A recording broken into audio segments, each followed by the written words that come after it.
Opendoor Technologies management team provided some big news for investors as it reported on the progress of the business, the latest critical insights that investors need to know about the company before they make a decision about buying or selling the stock. So I'm going to provide those details for you in this video and discuss what it could mean for Opendoor Technologies stock investors.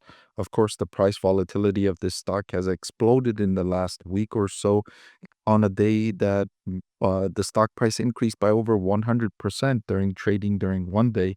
And so a lot of investor attention is not going to this business, which makes evaluating the fundamentals of the business even that much more important. So I'm going to share more details for you in this video here. So given the company's business model is very asset intensive, meaning they need a lot of capital to execute on the business model because they're buying and selling homes, and homes are extremely expensive in the United States. You can argue they're more expensive than they need to be, but that's a whole nother discussion. The company needs to pay homeowners to purchase their homes and hold those assets on their balance sheet until they can sell those homes to new customers. And in the process of buying and selling those homes, Opendoor Technologies hopes to make a profit. And so you need a lot of capital to execute on that business model because homes in the US are $500,000, upwards of several $1,000,000. And those are not even very fancy homes, and they can still be priced at close to $2,000,000 depending on the location.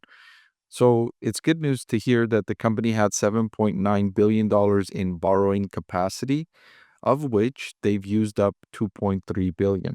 So they still have 5 or more billion in borrowing capacity should they want to exercise that borrowing capacity, meaning if they should see an opportunity or if homeowners are now increasingly willing to sell their homes at lower prices that could entail better profit margins for Opendoor, it has the opportunity, it has the capability to capitalize on that. But unfortunately, the housing market is going in the opposite direction. The management team saying that the housing market has further deteriorated since the beginning of the year. Persistently high mortgage rates continue to suppress buyer demand, and we are seeing more sellers pull out of their contracts than we would normally expect. And the housing market is one of the first areas we're starting to see the slowdown in macroeconomic growth. Click the link below to watch the full video.